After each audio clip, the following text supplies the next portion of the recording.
millennials can often smell inauthenticity a mile away. They crave realness and transparency.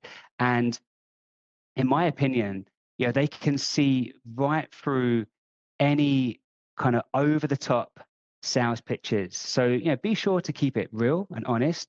Always be upfront about what you can and what you can't deliver.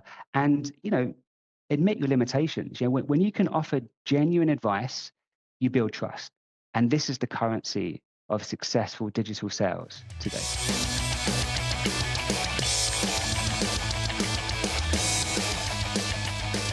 Welcome back to the Sales Gravy Podcast. I'm Jeb Blount Jr. filling in for Jeb Blount Sr. And today we have an amazing guest, Neil Cameron, who's going to talk about some really interesting B2B sales psychology, some tactics, data, and the art of sales.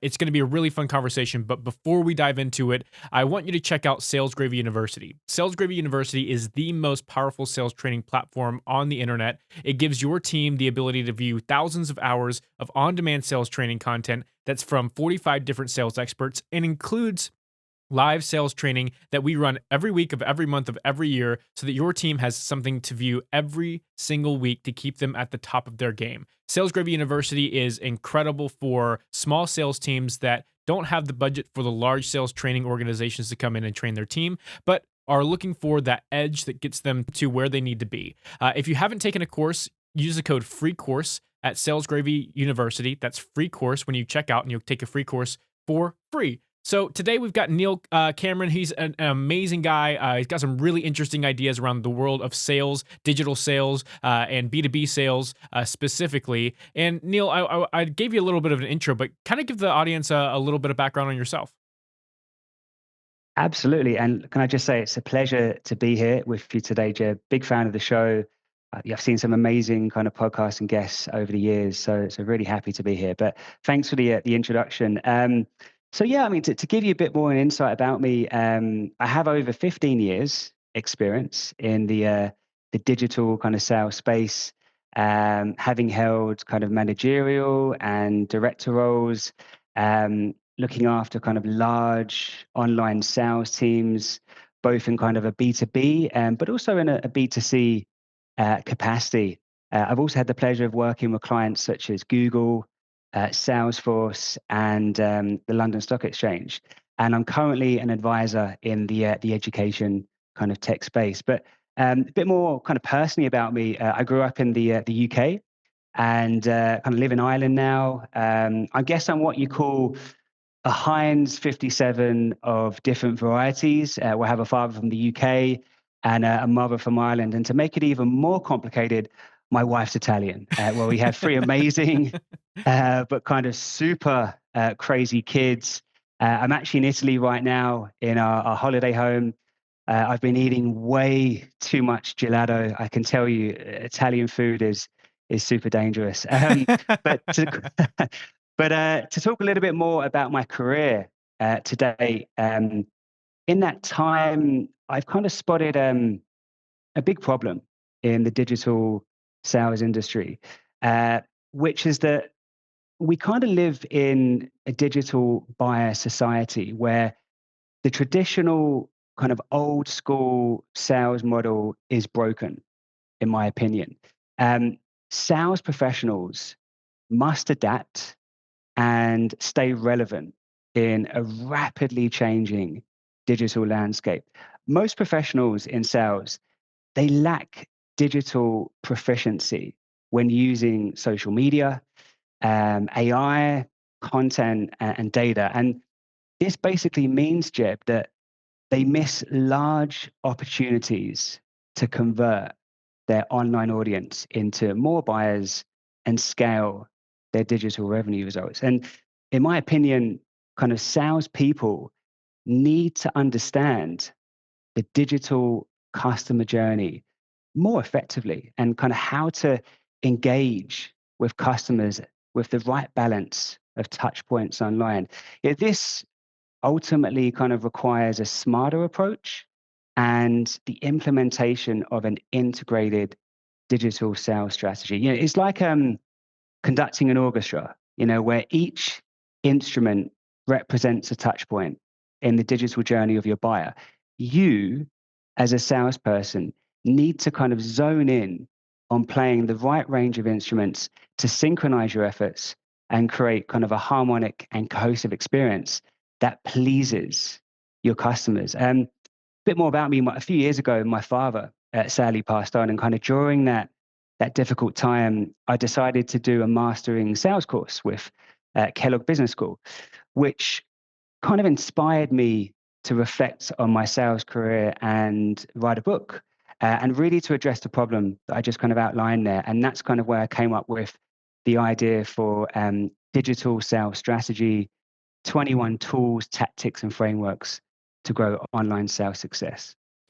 You mentioned this book that you have that has the 21 tools, and one of the topics that I wanted to bring up today was how does this transition of the buyer process and the buyer journey really impact how B2B sellers should approach their market? And you alluded to this before, that the old model is broken and that you need to build the orchestra to please the buyer where they're at. So kind of where do you start with that? Where does a B2B seller start building the orchestra? Smart question, Jeb. And I think we need to look at the data here. So there was a study by Forrester not too long ago, and in that study, it was called out that 68% of B2B buyers prefer to research independently online before even engaging with a sales rep. Yeah, that's huge. Okay. The rise of kind of online research among B2B buyers, especially, has completely redefined the game of sales, almost kind of flipping the traditional playbook on its head. Now it's basically a buyer-centric revolution where sales takes a back seat. I mean, let me explain that concept a bit more. So if you think of B2B buyers almost like Indiana Jones type adventurers who have kind of armed themselves with maps, compasses, and a wealth of knowledge before they even step into the jungle of decision making. They've basically become their own navigators. They're confident, they're prepared, they're informed, they're decisive, and they're ready to move. So your sales teams need to match that sort of pace. They need to kind of cut through the noise and get straight to the point with kind of laser focus. So deals close faster than ever before. And really, it's about offering expertise only when it's truly needed. I mean, what's also happened is a shift in delayed sales engagement. Let me explain. So no longer are buyers waiting at the starting line for sales reps to kind of wave that green flag. Now, your buyers have already lapped the track kind of 2 or 3 times on their own. And when sales does get involved, it's less about kind of showing the way and more about fine-tuning the digital strategy to delight the customer and help them cross that finish line. What's really fundamental for me when I speak to companies is your content marketing strategy is crucial. It's really important to maximize digital sales success. If you imagine the internet almost like a vast ocean, okay, today your content is the lighthouse that kind of guides your sales ships to safe harbor. Buyers are navigating through endless waves of information on a daily basis. And the brands that shine the brightest are the ones that have really relevant and highly engaging content. They're the ones that will draw these sales ships to their shores. Content today, Jeb, it isn't just marketing. It should be the shining sales beacon for any business. And that kind of goes hand in hand with data-driven sales, which for me, I always kind of look at data-driven sales as almost like a crystal ball for modern selling. When it comes when it comes to analytics and insights, you can almost kind of picture a detective, piecing together clues from a crime scene. They look at each click, they look at each page visit, they look at the search term. It all comes together like breadcrumbs when leading to a buyer's true needs. Your sales teams are now more like kind of savvy online detectives using data to kind of crack the case of what the buyer really wants, often before the buyer even realizes it themselves. And again, for me, it's why predictive sales intelligence is so important. Sales isn't just about reacting anymore. It's about kind of foreseeing. And the best modern sales teams are using predictive analytics to anticipate their buyers' needs and ensuring that they're ready with the right solution at the perfect time. So dive into the sales tool that you have built and this is again from your book, the virtual persuasion engagement and psychology pyramid. It sounds like this is a good a melding point for this topic. How does that pyramid work? And can you kind of dive into the significance of that in the digital B2B sales space? Absolutely. So the virtual persuasion, engagement, and psychology pyramid, it's basically a framework from the book, as you mentioned, that at the time I kind of designed it to kind of look at the 7 key online buyer psychology levels to grow digital sales success. It's pretty much backed up and validated by research from a number of digital sales experts, authors, and also leading publications in the space. But really simply, the principle behind the framework is that no matter how incredible your online product, the price, or the value proposition is, one major factor will always decide if your audience buys from you. And Jeb, that's quite simply how your brand makes them feel. Okay. So the first level is all about offering a mutual online benefit exchange, which many of us know about in the sales industry. But that basically means that if you get something online, you're going to feel a duty to return that favor. So types of popular mutual online benefits exchanges could be like complimentary gifts, free shipping, product samples, and kind of attractive, low priced kind of online sales offers. The second level, okay, of the pyramid is focused on appealing to digital consumer emotions. Okay.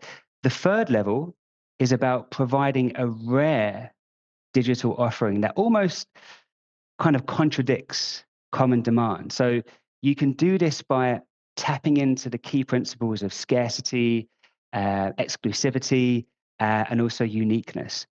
The fourth is where you deliver a common, consistent, and a really likable online brand that kind of resonates quite closely with your audience. And that is really good because it creates a sense of familiarity, um, trust, and also connection. And this links to level 5, which is when you give social proof of industry expert connections with really strong, kind of almost perceived higher value and trust. And one tried and tested digital tactic is to only share high quality content that really positions your online brand as a leading industry authority.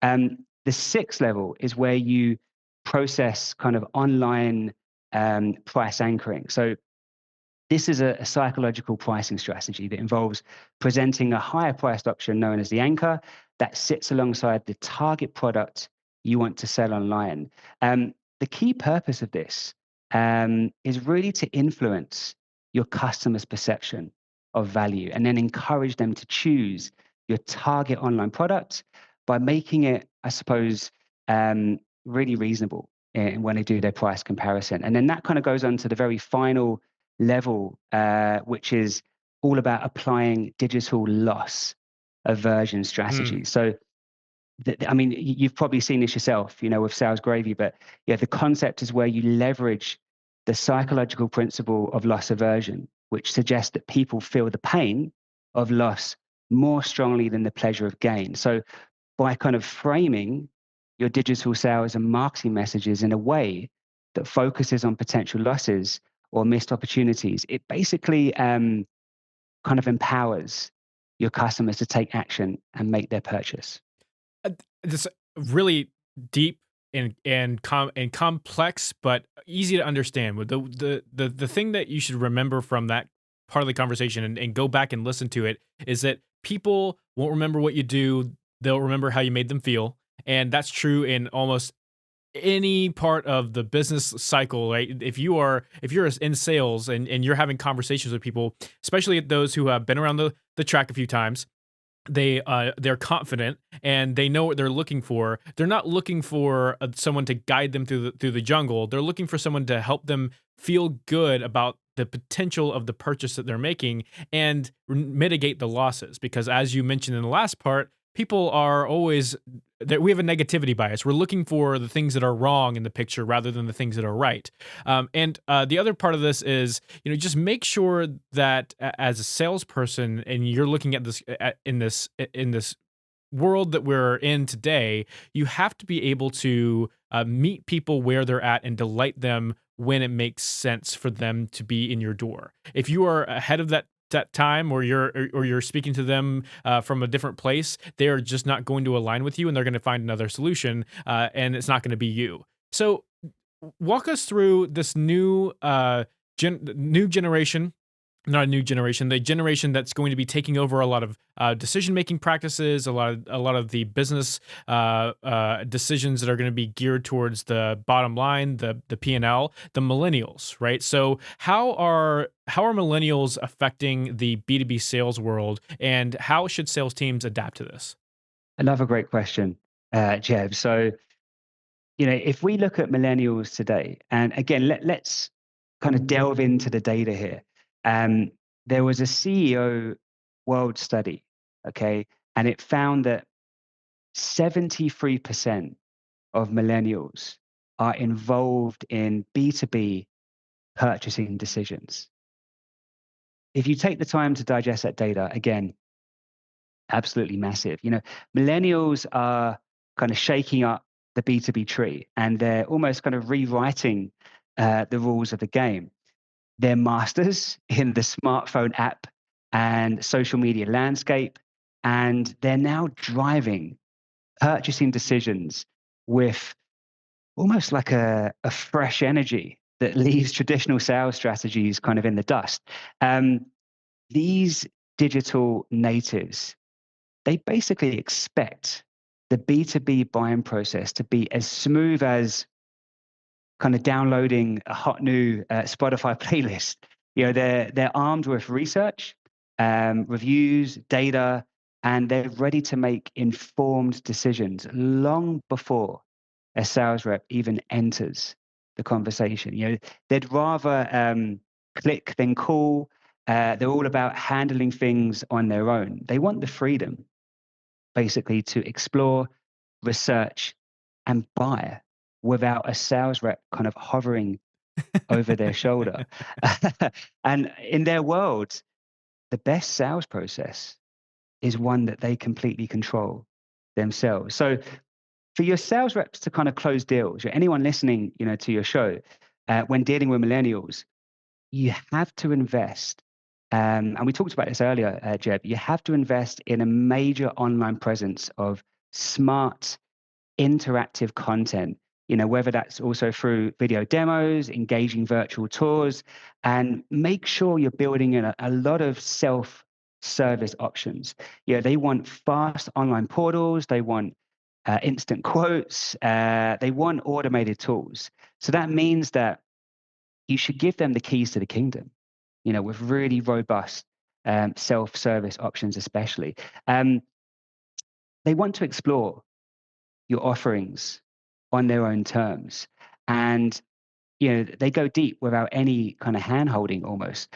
But I always say this, we talked a lot about this element of the changing kind of cycle of millennials. You always need to keep that human touch in the back of your pocket, because when they do need your support, your sales reps should be ready to go that extra mile for them. And also for millennials today, it's not just about the products that you're selling to them. It's actually about the purpose behind it. They care a lot about the planet and people, and they're always looking for brands that kind of hit those high notes when it comes to ethics, sustainability, and social responsibility. So if your brand doesn't align with their values, your deal can die quickly. You know, it's as simple as that. And yeah, I always say that it's vital for sales teams to kind of bolster their messaging around what really matters. So that could be your sales reps kind of highlighting any green initiatives that your company is working on, or kind of showcasing your ethical sourcing. You know, basically, when you can prove that your company is making a positive impact, you're not just selling a product, you're selling a movement. And that's the sort of music that millennials want in their ears. I mean, another point to be aware of is that millennial decision makers are all about collaboration. You know, from finance to HR or product to IT, they basically want everyone's voice in the mix before they make a move. So, you know, for any sales reps listen to this show, it means that, you know, your sales team has to play and pitch to a much wider audience. Yeah, whether it's the tech lead who wants the specs for your product, or the finance director that's kind of eyeing the budget, you need to speak their language and be ready to kind of engage with multiple stakeholders. I mean, millennials are, in my opinion, absolute total data junkies. You know, they want the facts, the figures, and the proof that your product will deliver. They are not interested in flashy sales pitches. They want cold, hard data to back up what you're selling. You know, they're looking for the real deal. That's why your digital sales reps have to put data front and center in the consultation process. You know, you can use analytics to kind of craft compelling kind of sales stories, you know, which is grounded in kind of real world results, but you have to show them the return on investment, the ROI, the performance metrics, and the success stories that will speak their language. And also, millennials can often smell inauthenticity a mile away. They crave realness and transparency. And in my opinion, you know, they can see right through any kind of over the top sales pitches. So, you know, be sure to keep it real and honest. Always be upfront about what you can and what you can't deliver.